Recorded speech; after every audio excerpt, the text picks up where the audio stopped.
Hey, what's going on, everyone? We are back with finally the last full review that I need to do of all of the fragrances that I picked up so far in 2023.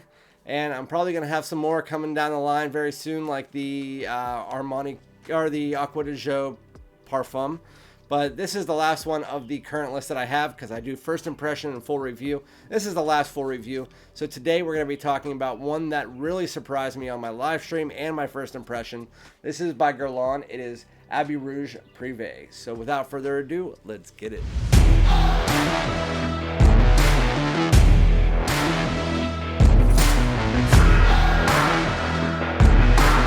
Alright everyone, welcome back to my channel, but you know the deal. My name is Randy, aka FragranceDoud. Please like, comment, subscribe, and please just go like and subscribe to my channel. It's super easy. If you haven't done it, just do it. It puts my name in this video on more people's channels. So if you do like my content, just please try to do that, because I usually just flow through this, but I would be really happy if you could. So again, I got this decant whenever I bought Le Male Elixir. You guys know I use their website in France to get my new releases, news parfums, and they ship it out to me, and they give you a decant of a new release when you buy something. And this time they sent me Platine Privé, but it didn't have the decant in the sample card. And then they also sent me this, the one that we're going to be reviewing today, and inside you can see the bottle. This is by Guerlain. It is ROUGE Prive. So again, it's pronounced ROUGE, not no H and T. You don't pronounce them, from what I'm understanding. And so there's a little decant on the inside, which I am pretty much out of because there was really hardly anything in here. And then this is what the bottle looks like. They're making all of their bottles across all of their lines more uniform. It looks really sweet. Can't wait to get it. I've always liked square bottles. Never tried any of the other ROUGEs. If there is another way for me to try like the original, I'll go back and try it. But we're just talking about this one today. Let me give you the note breakdown so you guys can understand what is in this fragrance if you did not see my first impressions. So the top notes are bergamot and ginger, the mid notes are iris and orange blossom, and the base notes are leather, vanilla, and patchouli. So with ROUGE Prive, I will spray it on my wrist right here. Yeah, there's hardly anything left in that. So this is a tale of two fragrances. I'm not even kidding you. It is two completely different fragrances. When you first spray it on, you get citrus, some ginger, with an undertoning nuance of like a vanillic sweetness that is way underneath it. But in the opening, I've said this, it's very vintage. It smells like a barbershop style scent. To me, it's almost like if you go into one of those fresh soap stores and you go in and you have that smell in the air, but you walk up to like a lemon bar of soap and you smell it. It's kind of what it reminds me of. It's very soapy and sudsy, mixed together with that ginger, which is giving that soapiness. You get that lemon in there, and then the undertoning nuance of vanilla. In the first like 10 seconds of the fragrance, you also do get a prominent leather that is very heavy, and then it just kind of goes away, and then it comes back later down the road. But right now, it is just a soapy citrus with an undertoning nuance of vanilla, a little slight touch of leather, again, that is heavier in the first 10 seconds. But it's vintage, it's barbershoppy, it is very nice. Whenever I first sprayed this on my live stream for the first time ever, I was like, nope, I wrote it off for a second. It was because of that 10-second leather, and then all of a sudden it got into this really nice vintage. I usually don't like vintage fragrances, so that should tell you how good this is. This isn't going to be one that you're going to have to wear situationally.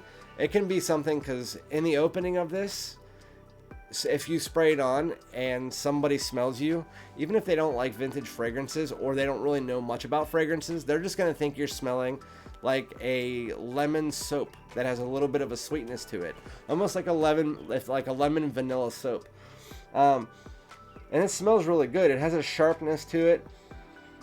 And then after you get about 30 to 40 minutes into this fragrance, that is where this fragrance really does transition. So again, you have that soapy, sudsy citrus opening with an undertoning nuance of vanilla. So that should tell you where it's heading to, because if you already have an undertoning nuance of vanilla, lemon and ginger usually are not heavy notes that stay for a long time. So after about 30 to 40 minutes, when those start to dissipate, the fragrance turns into that barbershop-y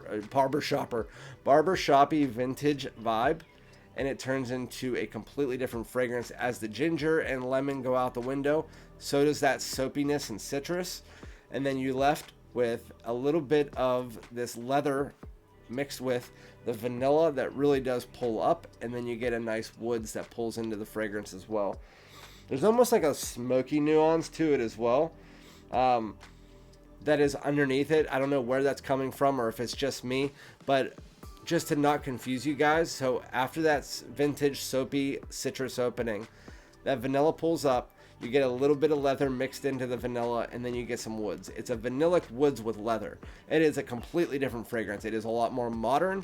It has a little bit of a spice to it, but it's a little bit creamy. It has that woods that come in. It's a clean, bright woods, almost like a sandalwood, but it's not. It's just like a kind of like a bright woods mixed together with that vanilla, and then it's creamy. It is a little bit sweet, but not too sweet where it is like youthful or anything. This is definitely more of a mature fragrance. I'd say 25 to 65 would be a good age for this. If on the lower end, you would have to be more of a mature fragrance wearer, but again, it's even starting to happen right now. As the time flows, that vanilla pulls up quicker, and then it turns more, it just goes from a vintage to a modern fragrance just like that. And it's crazy. I never experienced a fragrance like this that changed from a certain style of fragrance to another style of fragrance. I know that there's transitions in fragrances, but from transitioning from a vintage barbershop style fragrance to a vanilla woods with leather that is modern, it is confusing as hell to me, but I don't care. I'm all for it. I love this fragrance. Abbey Rouge Privé. I don't know what the other ones in the line smell like, but this one is top notch, top tier, really, really good fragrance. It's one of my favorite releases of the year so far.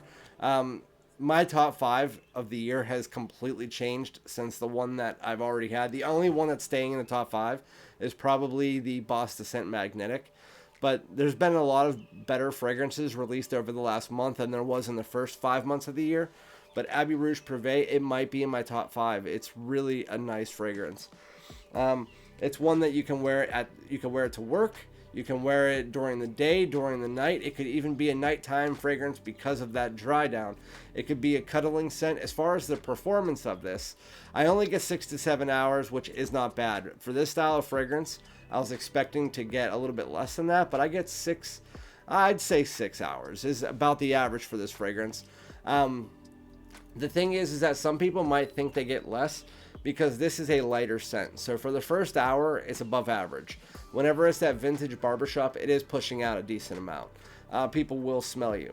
As you get to that lemon or to that vanilla woods, a little bit of leather dry down, that is whenever it's more of a moderate into a personal bubble style scent. So at about 40 minutes or so, it's more moderate. And then it's like that for about 2 to 3 hours. And then it turns into more of an intimate, about 2-3 inches off the skin scent for the next 2 hours. And then it is a skin scent for hours like 5 and 6. I don't know if that math even added up. It's just, it's in stages. A little bit of above average, then moderate, then it just gets to a personal bubble, then a skin scent. Overall, it's good all the way around.